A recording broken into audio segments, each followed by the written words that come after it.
दर्शकबिन नमस्कार। यति बेला सिङ्गो देश आज पनि र अहिले पनि बन्दाबन्दीको स्थितिमा छ। कोभिड-19 कोरोना भाइरसले गर्दा देश अस्तव्यस्त बनेको छ र सँगसँगै कोरोनाले गर्दाखेरि विशेष देशलाई योगदान पुर्याइरहेका र नेपाली आम जनताहरू पनि यसको शिकार हुनु परेको छ। 2016 सालमा दोलखाको काभ्रेमा जन्मिनुभएका पशुपति चौलागाईको गत वैशाख 28 गते मनमोहन मेमोरियल अस्पतालमा उपचारको क्रममा निधन भयो। उहाँको निधनपछि सिङ्गो दोलखा टुरो जस्तै भएको छ, अभिभावक गुमाए जस्तै बनेको छ भने सिङ्गो देश शोकमा डुबेको छ। पशुपति चौलागाई बितेको आज 11 दिन भइसक्दा हामीले उहाँलाई सम्झना स्वरूप सम्झिरहेका छौँ र सिङ्गो दोलखाले सम्झिरहेको छ। आज यसै सेरोफेरोमा कुराकानी गर्नका लागि नेकपा एमाले दोलखाका प्रभावशाली नेता बाबुकाजी कार्की हामीसँग हुनुहुन्छ। बाबुकाजी नमस्कार। नमस्कार। भर्खरै कोरोनाले 11 दिन अगाडि मात्रै कमरेड पशुपति चौलागाईको निधन भयो। तपाईहरू भनौँ सिङ्गो दोलखा यति बेला शोकमा डुबेको छ र एउटा अभिभावक गुमाएको टुरो जस्तै भएको छ। तपाईँ पशुपति चौलागाईलाई व्यक्तिगत रूपमा कसरी सम्झिन चाहनुहुन्छ? हजुर विनोदजी, अब हामी यति बेला एक प्रकारको शोकमा बसिरहेका छौँ, शोकमा रहेका छौँ। शोक पनि यस्तो खालको शोक चाहिँ सायदै कहिल्यै कसैलाई नपरोस्। पशुपति गुमायौँ। पशुपतिको जो हाम्रो आदर्श नेता हुनुहुन्थ्यो, आदर्श पात्र हुनुहुन्थ्यो, दोलखाको आदर्श हुनुहुन्थ्यो, मुलुकको आदर्श हुनुहुन्थ्यो। सिङ्गो मुलुकलाई दिशानिर्देश दिन कसरी सकिन्छ भनेर अहोरात्र चिन्तन गर्ने चिन्तक हुनुहुन्थ्यो।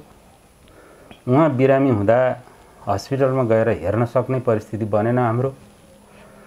उहाँ देवासन हुँदा एक थुङ्गो फुल चढाउन सक्ने परिवेश बनेन हाम्रो। त्यति बेला म पनि अलि अस्वस्थ थिएँ। यद्यपि मलाई कोरोना पुष्टि भएको होइन, तर विगत 4 महिनादेखि रुगाले असाध्य सताउने र रुगाको औषधि खाँदा अलिक कम भए जस्तो हुने, फेरि नत्र उस्तै हुने परिस्थितिले र घर व्यवहारको हिसाबले मैले निस्किन सकिनँ। यस्तो खालको दुर्दान्त स्थिति बेहोर्नु पर्यो। यो मुलुकले एउटा प्रभावशाली नेता गुमाइरहँदा स्वाभाविक रूपमा मान्छे जन्मेपछि मर्छ नै, मर्नुपर्छ नै। सबैले मृत्यु भन्ने कुरा चाहिँ स्वीकार गरेर आएको हुन्छन्। बेमौसमी भयो अथवा के भनौँ, सोच्दै नसोचेको घटना हामीले बेहोर्नु पर्यो। जसकारण हामी पशुपति चौलागाई जो हाम्रो आदर्श पात्रको अभावमा आज दोलखा, दोलखाली, दोलखाको नेकपा एमाले, दोलखाका हामीहरू, तमाम नेता कार्यकर्ताहरू र मुलुकवासी समेत कहिले पश्चिमबाट कहिले पूर्वबाट फोन आउँछन्। पशुपति चौलागाईको राष्ट्रिय नेटवर्क थियो, राष्ट्रिय स्तरमा उहाँ भिजिसक्नु भएको नेता हुनुहुन्थ्यो। युवा सङ्घको केन्द्रीय नेतृत्वमा रहेर लामो समय उहाँले काम गर्नुभयो।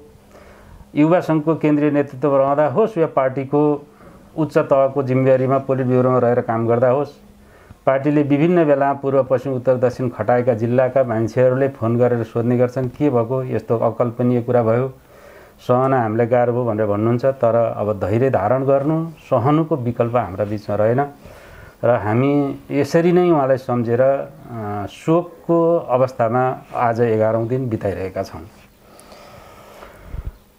पशुपति चौलागाईको उहाँले जुन नेकपा एमाले सिङ्गो पार्टी सिङ्गो जिल्लाको लागि जति योगदान दिनुभयो, उहाँको योगदानबाट अबको नयाँ पुस्ताका युवाहरूले, राजनीतिक कर्मीहरूले सिक्नुपर्ने कुरा के हुन्छ जस्तो लाग्छ हजुरलाई?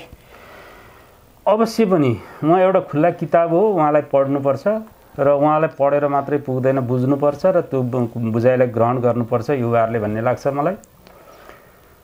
उहाँ आर्थिक अवस्था असाध्य घरायसी पारिवारिक आर्थिक अवस्था अत्यन्त कठिन भएको परिवारको हुनुहुन्थ्यो। उहाँले बेला बेलामा भन्ने गर्नुहुन्थ्यो, हामी दोलखामा 3 जना नेता कार्यकर्ता जो जे भए पनि 3 जना चाहिँ आधारभूत तहबाट आएका हौँ बाबुकाजी भन्ने गर्नुहुन्थ्यो। जसमा एकजना धनबहादुर तामाङ मागापौवा र म बाबुकाजी कार्की र उहाँ आफूलाई उहाँले भन्ने गर्नुहुन्थ्यो र हामी बेला बेलामा आफ्ना अनुभवहरू साटासाट गर्ने गर्थ्यौँ। हामी पहिले एकदम घर घरानाका मान्छेहरू, एकदम हुँदा खाने एकदम सम्पन्नशाली परिवारका मान्छे थिएनौँ। हामी आर्थिक अभावमा सामाजिक सांस्कृतिक एक किसिमको चाहिँ पिछडिको अवस्थाबाट गुज्रिएको परिवारका मान्छेहरू थियौँ र त्यो बीचबाट उठेको एकजना नेता पशुपति चौलागाई हुनुहुन्थ्यो।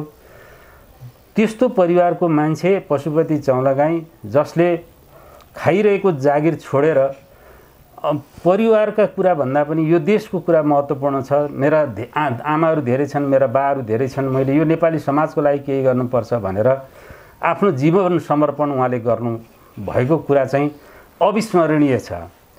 आज म यसो देख्छु युवाहरू असाध्य हतारिएको, असाध्य स्वाभाविक छ, युवाहरू चञ्चले हुनु जरुरी छ, युवाहरू सृजनशील हुनु जरुरी छ, हुन्छन् पनि, तर अलि अधैर्य प्रकारको, अलि निरन्तरता नदिने, अलि अस्थिर, अलि मतलब भर्खरै तत्काल केही लाभ लिनुपर्छ भन्ने चेतनाले अलि बढी घर गरेको। यद्यपि त्यो युवाको मात्रै दोष छैन, यो पुँजीवादले निर्माण गर्दै गरेको समाजको जे अहिले अर्थव्यवस्था छ, जे अहिले राजनीतिक व्यवस्था छ, जे अहिले चाहिँ सांस्कृतिक एउटा कुराहरू हुर्काउन थालिएको छ, त्यसबाट प्रभावित भएर युवाहरू यो देश बदल्नुपर्छ, अन्यथा हाम्रो चाहिँ भविष्य चौपट छ। आज करिब 1 लाखभन्दा बढ्ता युवाहरू बाहिर छन्। तिनलाई यहाँ राख्ने कसरी हो? यदि तिनलाई यहाँ राखेनौँ भने अब 10 वर्ष 20 वर्षपछि यो देश कस्तो बन्ला भनेर त्यता चिन्तन गर्नुपर्ने, त्यता सोच्नुपर्ने आजका 20, 22, 24, 25, 30, 50 मतलब का युवाहरू त्यसो नगरेर भर्खरै के लाभ हुनसक्छ, भर्खरै लाभ प्राप्तको लागि मैले के गर्न सक्छु भनेर लागेको जस्तो देखिन्छ। यद्यपि म आशावादी के छु भने भित्रभित्र धेरै युवा विद्वानहरू, धेरै युवा सृजनशीलहरू, धेरै सृजनशील परिवर्तनकामी युवा साथीहरू जो अध्ययनशील हुनुहुन्छ, जो मेहनती हुनुहुन्छ, उहाँहरू देशको यो अवस्थालाई एकदम गहिरोसँग अध्ययन गर्दै हुनुहुन्छ र मलाई लाग्छ अब हिजोकै तरिकाबाट, हिजो जसरी अरू राजनीतिक दलहरूले आफूलाई सङ्गठित गरेर व्यवस्थित गरेर आए त्यसरी त नहोला, तर कुन परिघटनामा गएर आफूलाई उभ्याउने हो भनेर युवाहरू त्यो ढङ्गले लागिरहेको एउटा पङ्क्ति होला भन्ने म आशा गर्छु। किनभने आज नेपालमा, आज हाम्रो देशमा जुन व्यथिति छ, यो व्यथिति रहिरहन सम्भव छैन। यो व्यथिति युवाहरूले पचाउन सम्भव छैन, यो व्यथिति देशका नागरिकले पचाउन सम्भव छैन र यो व्यथितिबाट बाहिर निकाल्ने भनेको युवाहरूले हो, युवा तागतले हो। त्यो युवा तागतहरू सङ्गठित ढङ्गले अब अगाडि आउँदैछ, अध्ययन गर्दैछ भन्ने मेरो विश्वास छ। र पशुपति चौलागाईलाई त्यसरी नै एउटा युवा मान्छे जो घरको आर्थिक अवस्था कठिन थियो, जो पारिवारिक अवस्था कठिन थियो, त्यस्तो अवस्थामा भर्खरै खाएको शिक्षक जागिर समेत तिलाञ्जली दिएर त्योभन्दा अगाडिदेखि नै उहाँ आय आर्जनका काममा लाग्न सक्नुहुन्थ्यो। 38, 39, 40 सालदेखि नै लाग्न सक्नुहुन्थ्यो। तर त्यता नलागेर यो मुलुक परिवर्तन भएन भने, यो मुलुकको आमूल परिवर्तन भएन भने, यो मुलुकमा आदर्श समाज निर्माण गर्न सकिएन भने हामी 2-4 जना धनी त हौँला, हामी 2-4 जनाका गाडी घोडा त होलान्, हामी 2-4 जनाका घर घरेडी त होलान्, हामी 2-4 जनाका केही सुख सुविधा सम्पन्न हामी त बनौँला, तर आम रूपमा चाहिँ मुलुकवासीको दयनीय अवस्था हुनेछ। र त्यो दयनीय अवस्थाबाट पार लगाउनका लागि नेकपा एमाले नामको पार्टी मार्फत मार्क्सवाद लेनिनवादको प्रकाशमा, मतलब उहाँको चाहिँ मार्ग निर्देशनमा त्यो सिद्धान्तको दर्शन, त्यो सिद्धान्तको त्यो सिद्धान्तले जे दर्शन प्रतिपादन गरेको छ, जे आदर्श स्थापित गरेको छ, त्यो आदर्श बोकेर हिँड्दा मात्रै यो सम्भव छ भनेर उहाँ लाग्नु भएको कुरा, निरन्तर लागिरहनु भएको कुरा हामी लाग्छ। धेरै मान्छेहरू बिचमा कहिले कहिले दोलखामै रहेका नेताहरू पनि, कार्यकर्ताहरू पनि कहिले यता कहिले उता सिद्धान्तमा होइन निष्ठामा शङ्का गर्ने ठाउँ अरू नेताहरूमा नि म देख्दिनँ। तर घराइसी व्यवहारले चाहिँ अलि सकिँदैन कि 2 वर्ष बिदा लिनुपर्छ कि 1 वर्ष बिदा लिनुपर्छ कि 6 महिना चाहिँ म अरू काममा समय दिनुपर्छ कि भनेर लागिरहेको पङ्क्ति भइरहेको सन्दर्भ उहाँ चाहिँ निरन्तर 1 दिन पनि बिदा नमागी, 1 दिन पनि म गलेँ, थाकेँ अथवा मेरो घर व्यवहार आदि इत्यादि नभनिकन पार्टीको पक्षमा, देशको पक्षमा, पार्टीको पक्षमा भन्नुको अर्थ के हो भन्दा देशको पक्षमा, राष्ट्रको पक्षमा, जनताको पक्षमा निरन्तर लागिरहने एकजना सशक्त होनहार नेता हुनुहुन्थ्यो। र त्यही कारण सायद आज मुलुकवासीले उहाँलाई सम्झिरहेको छ। होइन टिटफट ट्याट गर्दै आउने जाने नेता त यो मुलुकले कति पाए, कति भए, कति आए, कति गए, फेरि पनि आउनेछन्, फेरि पनि जानेछन्। अब तिनलाई पनि सानोतिनो सामान्य सम्झना कहीँ कतै कसैले त गर्ला, तर आम रूपमा मुलुकवासी यति रोइरहने भनेको चाहिँ उहाँको त्यो आदर्शप्रतिको समर्पण, त्यो मूल्य पद्धतिप्रतिको समर्पण, त्यो निष्ठाप्रतिको समर्पण, अर्थात् त्यो निष्ठा, त्यो आदर्श, त्यो मूल्य भनेको जनताप्रतिको समर्पण नै पहिलो कुरा थियो। त्यो चाहिँ अध्ययन आजका युवाहरूले गर्नुपर्छ, आजका मुलुकवासीहरूले गर्नुपर्छ भन्ने मलाई लाग्छ। बाबुजी, जस्तो दोलखालाई एमालेको गढ र दोस्रो झापा पनि भनिन्छ, यसलाई एमाले पार्टी दोलखालाई यो स्थितिमा ल्याइ पुर्याउन र यति बलियो बनाउनको लागि पशुपति चौलागाईको भूमिका कस्तो रह्यो? निसन्देह उहाँको प्रमुख भूमिका रहने नै भयो। अब यसमा चाहिँ मलाई मेरो धारणा के छ भने दोलखामा कम्युनिस्ट आन्दोलनलाई विस्तार र विकास गर्नका निमित्त सम्झना लायक पात्रहरू धेरै हुनुहुन्छ। यस क्रममा इन्द्रबहादुर खड्कालाई नसम्झिरहन सकिँदैन, जितवीर लामालाई नसम्झिरहन सकिँदैन, अहिले भइरहेका नेकपा एमालेका नेताहरूलाई पनि नसम्झिरहन सकिन्न। त्योभन्दा अगाडि गएर थोर बहुत काम गर्दै गरेका हिँडेका नेताहरूलाई पनि सम्झिनु पर्ने हुन्छ।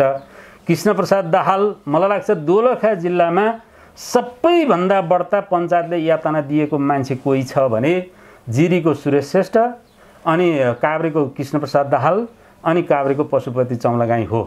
हामी पनि 6-8 महिना जेल बस्यौँ, कहिले पक्राउ खायौँ, के गर्यौँ। धेरै मान्छे पक्राउ खानुभयो, कोही 6 महिना, कोही 1 वर्ष, कोही 1.5 वर्ष जेल बस्नुभयो।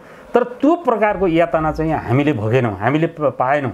तर किन हो? अब एउटा के कारणले हो? सायद अलि बढी उहाँहरूलाई कृष्णप्रसाद दाहाल, पशुपति चौलागाई र सुरेश श्रेष्ठलाई हदै यातना, पशुपति चौलागाईलाई बोरामा राखेर मरणसम्म हुने गरी पञ्चायतका प्रहरीहरूले तत्कालीन बेला कुटेका थिए। त्यो खालको यातना दिएको थियो।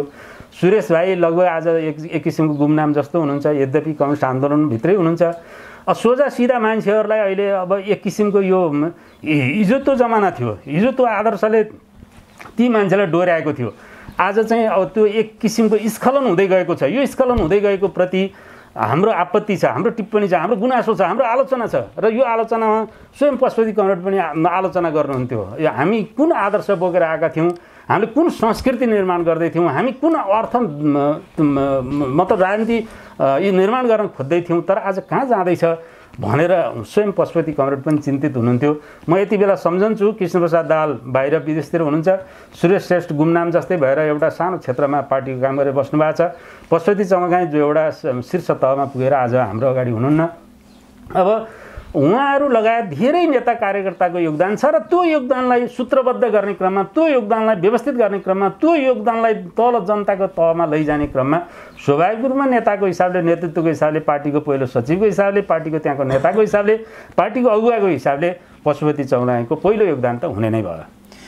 पशुपति चौलागाई विभिन्न क्षेत्रमा शिक्षकदेखि लिएर सहकारी लगायत राजनीतिमा त उहाँको त्यत्तिकै योगदान छ। उहाँले सहकारीको लागि पनि ठुलो लगानी गर्नुभएको छ। दोलखामालाई सहकारीलाई अगाडि बढाउनको लागि उहाँको राष्ट्रव्यापी रूपमा ठुलो नेटवर्क बनाएर जानु। सहकारीको जुन आन्दोलनमा, सहकारी आन्दोलनमा चाहिँ पशुपति चौलागाईजीको योगदान कस्तो रह्यो स्वर्गीय पशुपतिको? सहकारी आन्दोलनको बारेमा पनि उहाँको योगदान प्रमुख नै रहेको छ। त्यसैले पछिल्लो बेला पार्टीले सहकारी विभाग प्रमुख बनाएको पनि थियो। दोलखामा पनि हरेक सहकारीहरूमा उहाँहरूले आफूले फिडब्याक दिने, उहाँले आफूले चाहिँ सल्लाह सुझाव दिने गर्नुहुन्थ्यो। दोलखामा उहाँसै संलग्न भएर खोलिएको काभ्रेको जनसचेतन सहकारी पनि आज लगभग विश्वमा गनिने, खास गरी दक्षिण एसियामा त 5-7 भित्र पर्ने गरी त्यो सहकारी विकास भएको छ। र धेरैवटा सहकारीमा, सहकारीको प्रवर्धनमा, विकासमा, सहकारीको विस्तारमा उहाँको योगदान त ठुलो नै छ। तर त्यो सबै कुरा पार्टीको शीर्ष तहमा रहेको कारणले वा पार्टीको नेतृत्वमा जुन खालको एक किसिमको उहाँले प्राप्त गरेको उज्यालो हो, पार्टीको मतलब त्यो दर्शनको उज्यालो हो, त्यो उज्यालोले त्यो सहकारीलाई गाइड गरेको हो भन्ने लाग्छ मलाई। अब त्यसो भएको हुनाले पहिलो भूमिका पार्टीको नेतृत्वमा रहनु र त्यस मार्फत सहकारीमा उहाँले योगदान त अवश्य पनि धेरै गर्नुभएको छ। चारैतिर गर्नुभएको छ। भ्याएसम्म, पुगेसम्म, आफूले सकेसम्म। अब पोखराका साथीहरू पनि भन्दै हुनुहुन्थ्यो, अब पूर्वतिरका साथीहरू पनि भन्दै हुनुहुन्थ्यो, हामी त उहाँसँग मिलेर धेरै काम गरेका थियौँ, उहाँको सल्लाहमा यो काम गरेका थियौँ। बागलुङतिरका साथीहरूले भन्नुहुन्छ, पश्चिमतिरका साथीहरूले भन्नुहुन्छ। त्यसो भएको हुनाले उहाँ सबैतिर एक किसिमको फैलिएको पात्र हुनुहुन्थ्यो। उहाँको एकमात्र उद्देश्य समाज परिवर्तनमा सबै कुराको भूमिका महत्त्वपूर्ण हुन्छ। त्यस कारण ती सबै कुरामा प्रगतिशील हस्तक्षेप गर्नुपर्छ, प्रगतिशील भूमिका निर्वाह गर्नका निम्ति सबै साथीहरूलाई उत्प्रेरित गर्नुपर्छ भन्ने ढङ्गले उहाँले उत्प्रेरित गर्नुहुन्थ्यो, लाग्नुहुन्थ्यो, त्यो किसिमको सल्लाह परामर्श दिनुहुन्थ्यो। बाबुकाजी, पशुपति चौलागाई दोलखाली जनताका लागि एउटा अभिभावक हुनुहुन्थ्यो। नेकपा एमालेको मात्र नभइकन सम्पूर्ण नागरिकहरू र जनताहरू उहाँको पक्षमा थिए र पशुपति चौलागाईलाई अभिभावक मान्थे। अब हामीले अभिभावक गुमायौँ भन्ने दोलखाली जनताको एउटा गुनासो छ। के दोलखाली जनताको अभिभावक पशुपति चौलागाई गुमाइसके पछाडि के बाबुकाजी कार्कीले त्यो स्थान लिनुहुन्छ कि भन्ने धेरैतिर आवाज मैले सुने। के त्यो दोलखाली जनताको त्यो सपना पुरा हुन्छ त? धन्यवाद विनोदजी। अब यो चाहिँ कतिपय कुरा चाहिँ के हुँदो रहेछ भने चाहेर मात्रै हुँदैन। मलाई लाग्छ यो मुलुकमा मदन भण्डारीको अभाव आज पनि खड्किएको छ, मनमोहन अधिकारीको अभाव आज पनि खड्किएको छ, कतिपय नेताहरू नेत्रीहरू त्यस्ता वीर वीराङ्गनाहरू छन् जसको अभाव आज पनि खड्किएको छ। त्यस्तै बन्छु भन्ने धेरै मान्छेलाई लाग्दो हो, लोभ हुँदो हो, मोह हुँदो हो, अथवा त्यस्तै बन्ने एक किसिमको मनसाय हुँदो हो मान्छेमा। तर त्यसो भनेर मात्रै पनि हुन्न। त्यो उहाँको अलिक फरक खालको क्षमता, हामी हरेक नागरिक एउटा न एउटा खालको क्षमतामा हुन्छौँ नै, यसमा दुई मात्रै छैन। कोही मान्छे एकचोटि बहादुर भएको मान्छे अर्कोचोटि बहादुर नहुन सक्छ, एकचोटि बहादुर नदेखिएको मान्छे अर्कोचोटि बहादुर हुनसक्छ, यो अलग कुरा हो। तर फेरि पनि म के भन्छु भने रहर गर्दैमा इच्छा गर्दैमा त्यस्तो भइहालिन्छ हुन सकिन्छ भन्ने कुरा होइन। तर पशुपति चौलागाईले लिएको बाटोमा निरन्तर हिँड्ने, उहाँको सपना साकार गर्ने, उहाँको सपना भनेकै हाम्रो पनि सपना हो, यो आम मुलुकवासीको सपना हो, उहाँको छुट्टै सपना थिएन। उहाँको सपना, हाम्रो सपना, मुलुकवासीको सपना भनेको यो मुलुकमा आमूल परिवर्तन हुनु पर्यो। आज पनि विभेदयुक्त समाज छ, यो समाज फेर्न पर्यो। आज पनि यहाँ चाहिँ आज झन् एउटा सामन्तवादी ढाँचाको राजनीतिक व्यवस्था ढाल्यौँ, त्यहाँको अर्थ व्यवस्था ढाल्यौँ, त्यहाँको त्यो खालको संस्कृतिलाई ढाल्यौँ भनेको अहिले आएर दलाल पुँजीवादी संस्कृति, दलाल पुँजीवादी अर्थनीति, दलाल पुँजीवादी राजनीतिले छपक्कै छोपेको छ। यो विषयमा उहाँ पनि चिन्तित हुनुहुन्थ्यो, हामी पनि चिन्तित छौँ।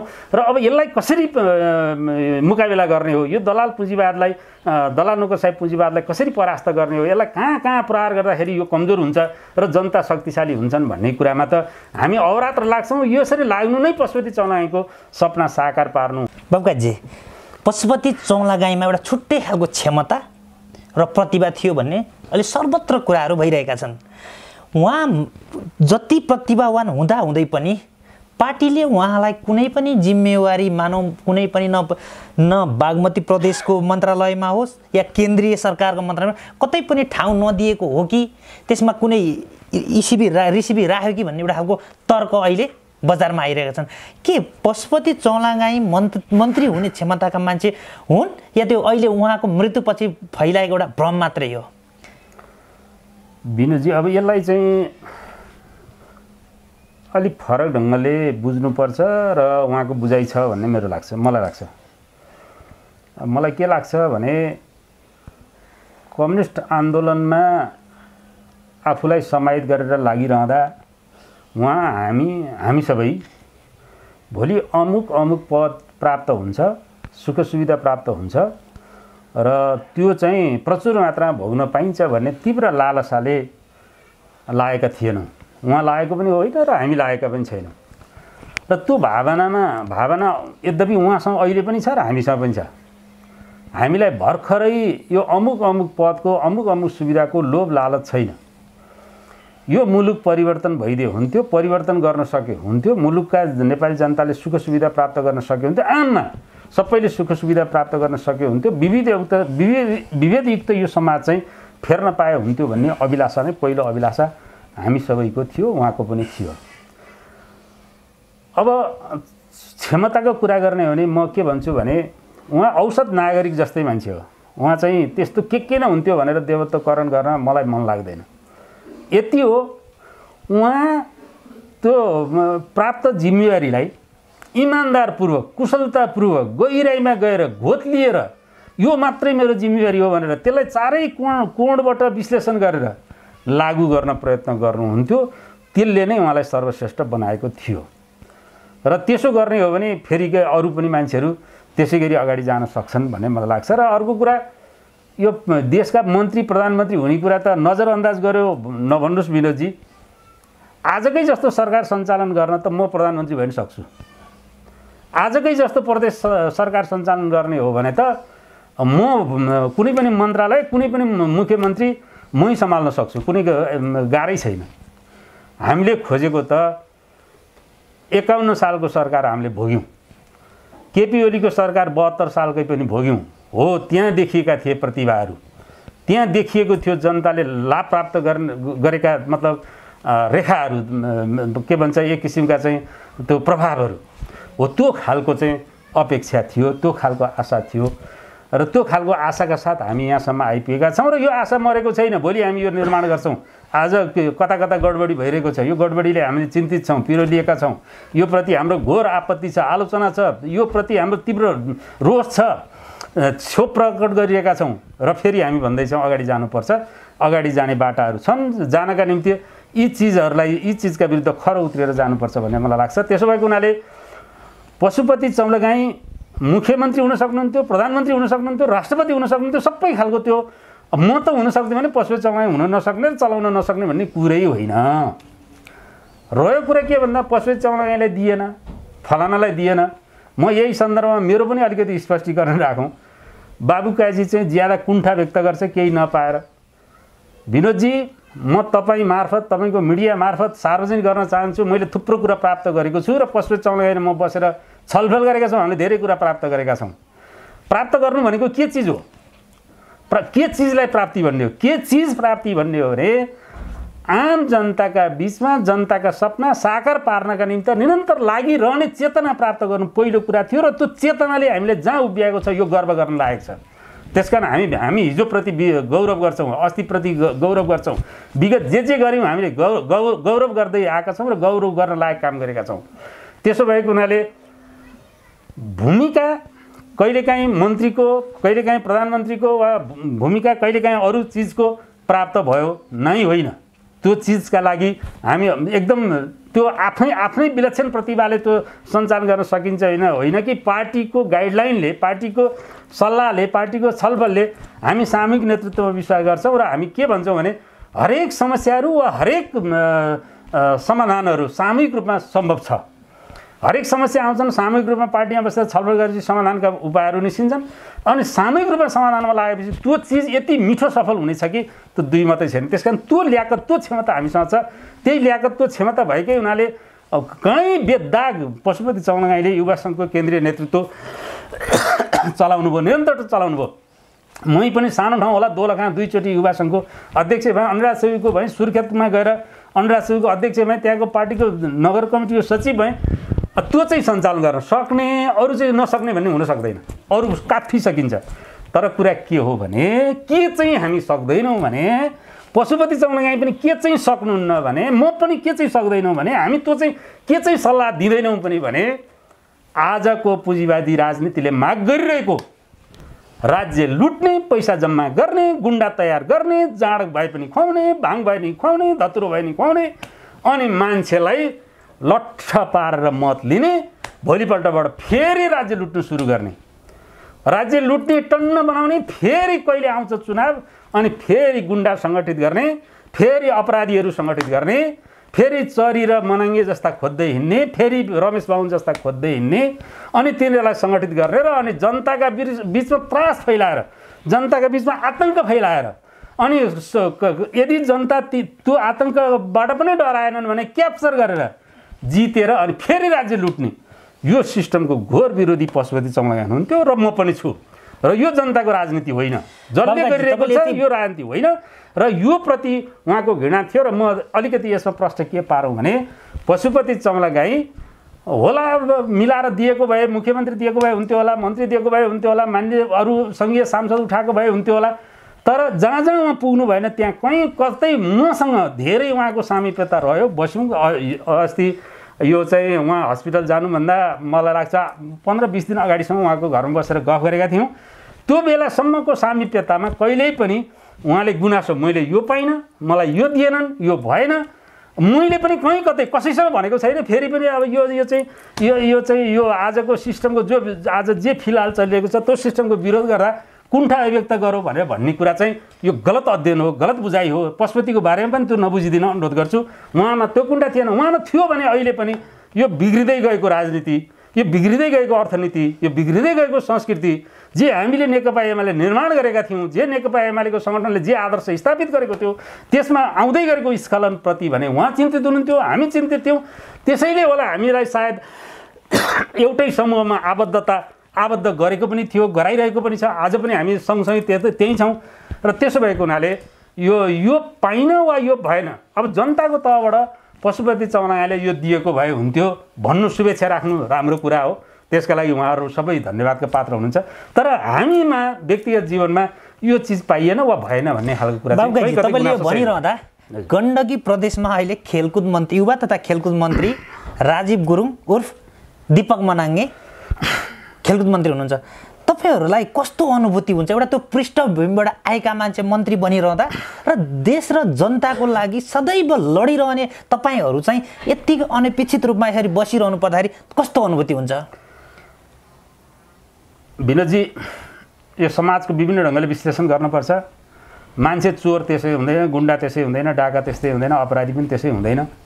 यो समाजले बनाएको हुन्छ, त्यहाँको राजनीतिक व्यवस्थाले बनाएको हुन्छ, त्यहाँको सिस्टमले बनाएको हुन्छ, त्यहाँको कोर राजनीतिक संस्कारले बनाएको हुन्छ। त्यसो भएको हुनाले प्रकारान्तरलाई दीपक मनाङ्गे होस् वा चरी होस् वा अर्को कोही होस्, चोर भयो होला, डाका होला, बदमास भयो होला अथवा गुन्डा भयो होला, के भयो होला, उहाँले विगतप्रति आत्मालोचित भएर अब आइन्दा यसो गर्दिनँ, गर्ने छैन, यो गलत गरेँ भन्ने खालको चेतना आर्जन गरेर राजनीतिक भूमिका आउँछन् भने त्यो जहिले पनि स्वागत गर्ने विषय हो र स्वागत गरिनुपर्छ। विनोदजी, यो सन्दर्भमा मेरो थप भनाइ के हो भने हामीले पार्टीका आन्तरिक बैठकहरूमा, खुला कतिपय सभा सम्मेलनहरूमा, प्रशिक्षण कार्यक्रममा पनि उठाउँदै आएको विषय के हो भने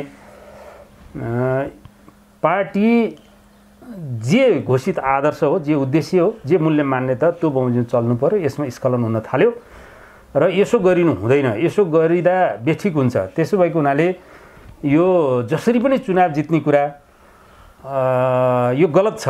त्यसकारण आम जनताको काम गरेर मन जितेर मात्रै चुनाव जित्नुपर्छ भनेर हामीले भन्दा हाम्रा अगुवाहरूले, हाम्रा नेताहरूले, कतिपय साथीहरूले के भन्ने गर्नुहुन्थ्यो भने राम्रोको लागि अहिले नराम्रो भए पनि गर्नुपर्ने परिस्थिति बन्यो भनेर उहाँहरूले भन्ने गर्नुहुन्थ्यो। र मैले त्यति बेला कतिपयले त्यसलाई ट्विस्ट पनि गरेँ। मैले के भन्थेँ भने असल उद्देश्य हासिल गर्नका निमित्त खराब साधन प्रयोग गरिनुहुन्न। खराब साधन प्रयोग गरियो भने त्यसले असल उद्देश्य हासिल गर्न सम्भव छैन, सकिन्न। त्यसो भएको हुनाले यो भोलि असल उद्देश्य हासिल गर्ने हाम्रो जे लक्ष्य उद्देश्य छ त्यसका निमित्त यी अहिलेका जे गलत हरकत गरिरहेका छौँ यो गलत छ भनेर भन्दै मैले भोलि राम्रो काम गर्नु छ, राम्रो काम गरेर जित्नु छ, त्यसका लागि अहिलेलाई यी चिजलाई स्वीकार गरेर जाउँ भनेर भन्ने अगुवाहरूकै कारण, नेतृत्वकै कारण सायद आज हामी यो भुमरीमा फसिरहेका छौँ। नत्र भने हाम्रो जस्तो नेकपा एमाले हामी विशेष ढङ्गले भन्ने गर्थ्यौँ यो विशेष धातुले बनेको चाहिँ संरचना हो, नेकपा एमालेको संरचना हो, सङ्गठन हो। यसले मुलुकको आमूल परिवर्तन गर्ने तागत राख्छ, मुलुकमा नयाँ संस्कृति स्थापित गर्न सक्छ, नयाँ जनवादी आर्थिक व्यवस्था, अर्थव्यवस्था निर्माण गर्न सक्छ, मतलब समाजवादी अर्थव्यवस्था निर्माण गर्न सक्छ भन्ने जे हाम्रा विश्वास मान्यताहरू थिए, यो मान्यताहरूलाई तिनै खराब साधन प्रयोग गरेर असल उद्देश्य हासिल गर्छु भन्नेहरूका कारण आज अलिक दिग्भ्रमित बनाइएको छ।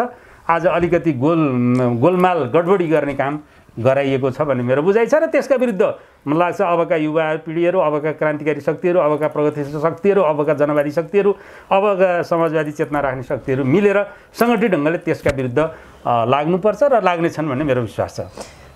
हामी पशुपति चौलागाईको आसपासमा रहेर कुरा गरिरहँदा वैशाख 28 गते पशुपति चौलागाईको उपचारको क्रममा निधन भयो।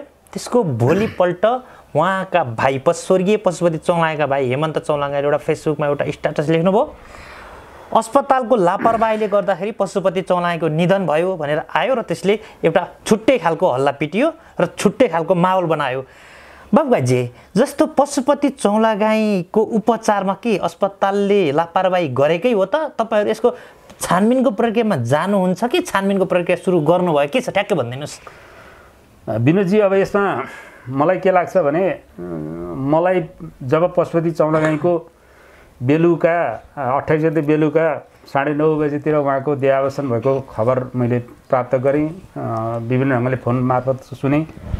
त्यसपछि अलि भाव विह्वल बनायो र मैले तत्काल सम्झेँ 72 वर्षको नेता झलनाथ खनाल, जोसँग स्वास्थ्य शारीरिक कमजोरीहरू पनि धेरै थिए, ती मान्छे बाँचेर आउन सक्ने, तर पशुपतिले मर्नुपर्ने किन भयो?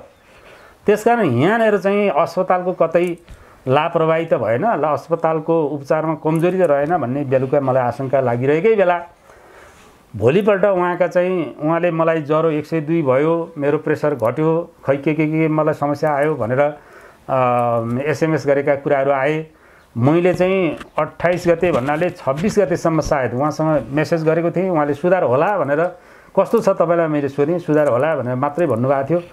27 गते मैले सुमन उहाँको छोरालाई सोधेको थिएँ, सुधार हुँदैछ अङ्कल भनेको थियो। र म त आशावादी थिएँ। मलाई यस्तो घटना घट्छ भन्ने अलिकति पनि कल्पना नगरिएको बेला त्यो घटना घट्दा अस्पतालको अलिकति उपचारमा कमजोरी रह्यो, अस्पतालले अलिकति लापरवाही गर्यो कि भन्ने शङ्का मेरो पनि छ। र मलाई अहिले आएर पछुतो छ। अब यो अहिले भनेर अर्थ त छैन, तर मलाई पछुतो के छ भने उहाँको उपचारमा पहिलो अस्पतालले लापरवाही गरेछ, दोस्रो परिवारका हिसाबले परिवारले उचित ध्यान पुर्याउन सकेनछन् कि भन्ने लाग्यो, तेस्रो पार्टी परिवार जो हामी उहाँका निकट थियौँ, निकटस्थ थियौँ, सामिप्य रहेका थियौँ, हामीले जुरुक्क बोकेर तपाईँलाई यहाँ हुन्न त्यहाँ लैजानुपर्छ भनेर भन्न नसक्नु हाम्रो पनि ठुलो कमजोरी रहेछ। म यी प्राइभेट हस्पिटलहरू, मनमोहन मेमोरियल अस्पताल लगायत यी सबैसँग मलाई साह्रै पछिल्लो बेला अलिकति यो गोविन्द केसीले आन्दोलन गरे यता अलि म ती हस्पिटलहरूप्रति धेरै पोजिटिभ पनि छैन। यो विषयमा त स्वयं पशुपति कमरेडसँग पनि मेरो मतान्तर थियो। गोविन्द केसीले उठाएका जायज माग हुन् भनेर भन्दाखेरि उहाँ चाहिँ यो मनमोहन हस्पिटललाई केन्द्रित गरेर आएको छन् गोविन्दजी भनेर भन्ने गर्नुहुन्थ्यो, तर मलाई त्यस्तो लाग्दैन थियो। र मेरो आज पनि विश्वास के छ भने गोविन्द केसीले आम जनताको स्वास्थ्य सरोकारका विषय उठाएका हुन्। इतिहासले सम्झने छ, इतिहासले मूल्याङ्कन गर्ने छ। हिजो राज्यले, राज्यका उच्च तहमा रहेका मान्छेले गोविन्द केसीका मागको सुनवाई गरे हुन्थ्यो भने मलाई लाग्छ आजको महामारी रोक्न पनि धेरै त्यसले सहयोग गर्ने थियो।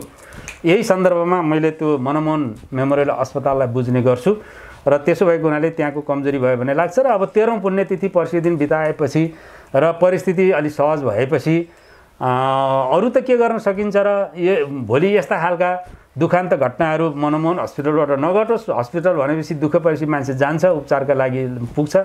अब यो खालका घटनाहरू नघटोस् भन्ने बारेमा सचेत गराउनु पर्ने, उहाँको बारेमा अलिकति अध्ययन गर्नुपर्ने जरुरी त मैले पनि ठानेको छु। यद्यपि सबैसँग सरसल्लाह हुन भने बाँकी रहेको छ र सबैसँग सरसल्लाह गरेर 13औं पुण्यतिथिपछि एक किसिमको वातावरण बनाउन हामी लाग्नु पर्ला भन्ने लागेको छ। बाबुजी, हामी कार्यक्रमको अन्तिममा छौँ। मैले भन्न छुटाएको, यहाँलाई मनदेखि भन्न मन लागेको कुराहरू त्यस्तो केही छैन भने राखिदिनुहोस् न। केही छैन त्यस्तो त के छ र, आज कोरोना महामारीको बेला छ। यो महामारीलाई को बेलामा म फेरि गोविन्द केसीलाई सम्झन चाहन्छु। गोविन्द केसीलाई सम्झँदै गोविन्द केसीले उठाएका मागलाई समयमा राज्यले सुनवाई गर्थ्यो भने नेकपा एमाले जो जिम्मेवारी ठाउँमा पुगेको थियो, 74 सालदेखि हामी निरन्तर एकदम शक्तिशाली सरकार सञ्चालन गरेर आएका थियौँ। हामीले त्यो बेलादेखि स्वास्थ्य र शिक्षालाई पहिलो प्राथमिकता दिएर आउनुपर्छ भन्ने जुन पार्टीको घोषणा थियो, घोषणापत्र थियो, हाम्रो प्रतिबद्धता थिए, त्यसलाई कार्यान्वयन गरेको हुन्थ्यो भने मलाई लाग्छ आज यो महामारीले नेपाली जनतालाई यति लपेट्ने थिएन, यति दुःख दिने थिएन। यस्तो बेलामा आज उपस्थित छौँ। म आम नागरिकहरूलाई, आम दाजुभाइ दिदीबहिनीहरूलाई अनुरोध गर्न चाहन्छु, यसको भनेको यहाँ कसैले मेरो लागि सुरक्षा गरिदिएला भन्ने अब बेला रहेन। आफ्नै आफन्तहरू टाढा हुने बेला रह्यो यो। त्यसो भएको बेला आफै होसियार रहने, आफै घरभित्र बस्ने, आफै स्वास्थ्यका मापदण्ड पालना गर्ने, यसको विकल्प रहेन। यसका लागि म आम दाजुभाइ दिदीबहिनीलाई अनुरोध गर्छु र जो आज सङ्क्रमित भएर उपचारमा हुनुहुन्छ उहाँहरूलाई शीघ्र स्वास्थ्य लाभको हार्दिक कामना गर्छु। जो देहावसान भएको छ श्रद्धाञ्जली अर्पण गर्छु र अन्तमा पशुपति चौलागाईप्रति भावपूर्ण श्रद्धाञ्जली अर्पण गर्छु। सदैव तपाईँको अभाव खड्किने छ हामीलाई र हामी तपाईँले देखाउनु भएको बाटोमा हिँड्ने अथक प्रयत्न गरिरहनेछौँ, लागिरहनेछौँ। तपाईँले देखाउनु भएको बाटो भनेको मुलुकको परिवर्तनको बाटो हो।